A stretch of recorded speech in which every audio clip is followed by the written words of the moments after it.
For all you back to Eden gardeners, permaculturists, or anybody that just wants to learn how to grow food in an easy way, there's a brand new YouTube channel that I think you're gonna love. Now, many people have seen the Back to Eden film, and a lot of people think it's just about wood chips. There's so much more to learn. And up until now, the only places you can go were like the L2 Survive channel to see some of the Back to Eden garden tours and listen to Paul speak. And there was always people asking, does Paul have his own YouTube channel? So around a month ago, something super exciting happened. The YouTube algorithms really know me well, and they put the Back to Eden Live channel on my feed.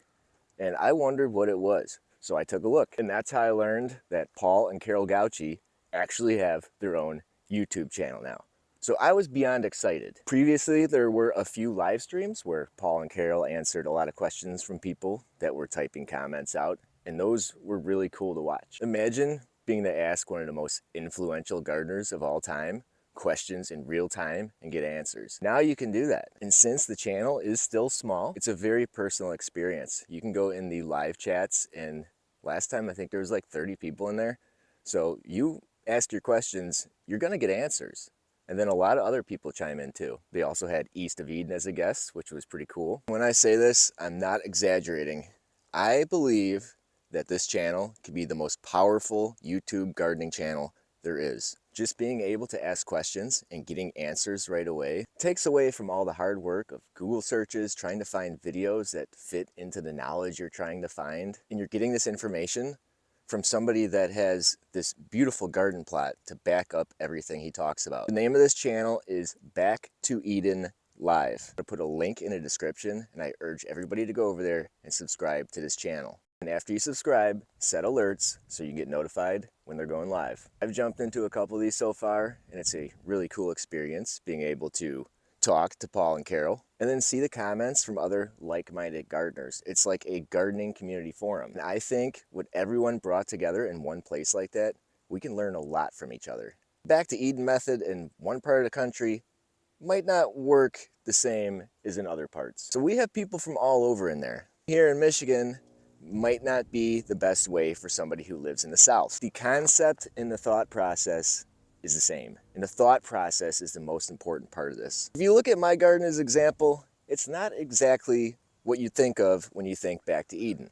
Sure, I have lots of wood chips in here, but from watching other videos featuring Paul, I realized he wasn't putting down these arborist chips to grow his vegetable garden. He was using composted wood chips. Arborist chips work great for the woody perennials. So that's where a lot of people fail. We're not diving deep enough into the thought process of why this is great. And now we are getting this information in real time, right from the brains of Paul and Carol. Maybe you tried this and failed. Go on Back to Eden Live, be a subscriber, ask the questions, ask them why it failed for you. I guarantee you're gonna get great responses. You'll probably see other people in the comments too answering your questions, which I found myself guilty of the past couple times. I felt like I was hijacking the comments instead of just listening to what Paul and Carol had to say. But on the other hand, I do like it when I see other people comment because we can all learn from each other. So when you go to Back to Eden Live and they go live, you're probably gonna see Fast Gardening Michigan in there. And it'll be really cool to see some of my subs that I talk to in the comments all the time in there as well. Can't think of a better hangout. So if you're gonna sub to Back to Eden Live, let me know in the comments when you sub. If you're not a sub to me, go ahead and sub to me and like this video. Or don't. Either way, thanks for stopping by. With all that being said, I want to tell a story of how I got to where I am right now, where I grow completely different than the way I started. When I was a young lad, we had a 40 by 30 garden behind the garage at my old house. We never had a tiller. We used to turn the soil with a pitchfork and mix in cow manure. We would feed our plants with Miracle-Gro. I'm talking a gallon per tomato plant almost every day. We had a monstrous garden. After a while, the garden went away because we didn't want to help out as much as we could have. So I didn't garden for a while. Then I bought my own house. When I bought my own house, we had a tiny garden. It was maybe 4 foot by 6 foot. Same thing, turning the soil using conventional methods to grow stuff. Fast forward to now, I have this massive area that was a garden before I moved here, but they let it overgrow. And I thought I was gonna act like a farmer. So I got myself a pretty big tiller and started tilling everything up. Then the craziest thing happened. Everything was growing, pretty good. And in my first year in Michigan, we got hit with an unprecedented drought. We didn't have rain for like 8 to 10 weeks. So I was faced with a challenge I really didn't have when I had smaller plots of land. Like, how am I gonna water a quarter-acre garden? Legging the hose out or filling a watering can and watering everything, sometimes twice a day, it started really exhausting me. I got to the point where I was just gonna let everything die and give up. Then I noticed something. I looked at how the natural plants around me were doing just fine. They didn't have rain for 8 to 10 weeks. They were still green. They were still growing.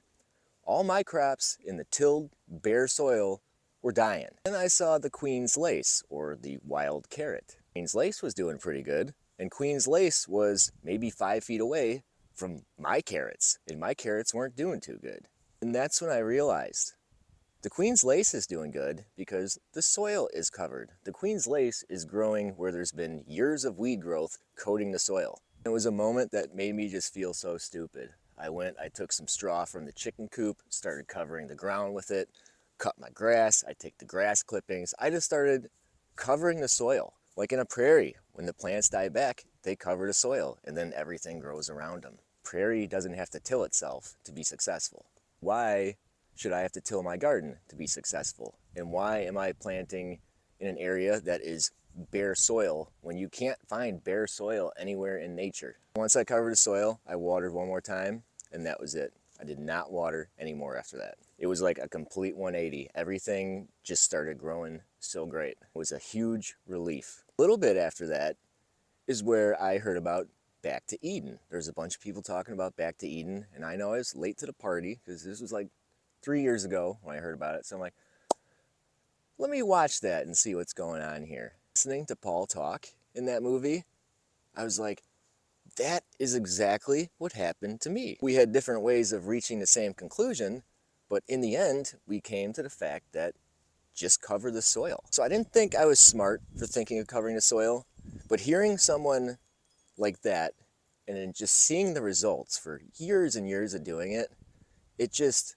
solidified what I thought to be true. That's where you get more in depth in a documentary, and he talks about other stuff like using the chickens to make compost, growing stuff in his zone that they say you can't grow there, growing blueberries in soil that's not made acidic by artificial methods. It made me realize that a lot of the stuff that is common knowledge with gardeners isn't always true. The fact that we're using our brains instead of our eyes, I think, is really holding back gardening. After watching Back to Eden, I started my own practice where if I faced a problem in my garden, I would look to the natural plants around me for a solution. One of the examples was aphids. Aphids are a big problem. Why does my garden have aphids? So I walked around the property and I found sting nettle and docks just loaded with aphids. I had been pulling these out of my garden wherever they pop up. I was taking the pest's preferred food away. So why are slugs destroying my garden? It's because I covered it with wood chips and they bring in slugs? No. The problem was I was taking out their food. Thistles. Slugs, for some reason, love thistles. And I was pulling out every thistle I could. I was weeding because I was told weeds are going to compete with our plants. Now you look at stuff growing anywhere. There's plants growing on top of each other. They're not competing with each other. They're sharing. So I decided to share my garden with weeds, and then my slug problem went away. Other pests. When I'm in my garden, there's lots of pests. I go in the house, I look at my garden, it is coated with birds. There are birds in here eating all my pests. When I come in here, the birds go away.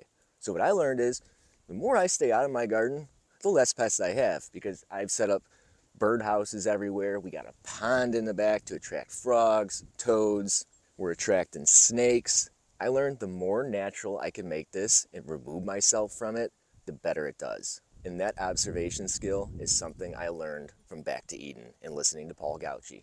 If more people thought this way, we could revolutionize gardening. Instead of doing something because someone says it's the right way to do it, think to yourself, maybe it's not the right way. Maybe there's an easier way and we are overcomplicating it. I have found that to be true with a lot of different stuff, whether it's grow lights, mushrooms, all the stuff you learn about it, is not all true.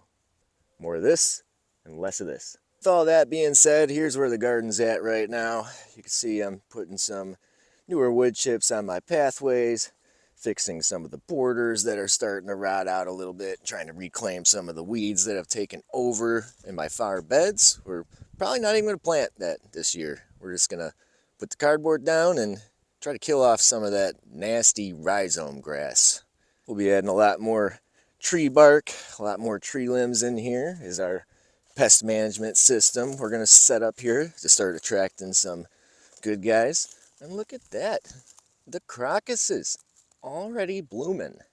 Oh my. They're crazy. It was 16 yesterday. The fungus is out.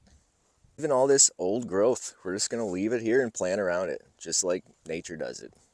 More wood chips in here. I'm almost out. I got some composted black walnut. I'm going to dress all these fruit trees with that. Got some more wine cap spawn ready to go in here. I'm going to show you guys an easier way to do wine cap beds. If you in the Midwest, don't let this warm weather fool you. We'll probably still get some frost, possibly into early June, because where I'm at in Michigan, the weather is unpredictable. But the point of this video was to make sure you go subscribe to Back to Eden Live, and hopefully I'll see you in one of the lives. Thanks for watching.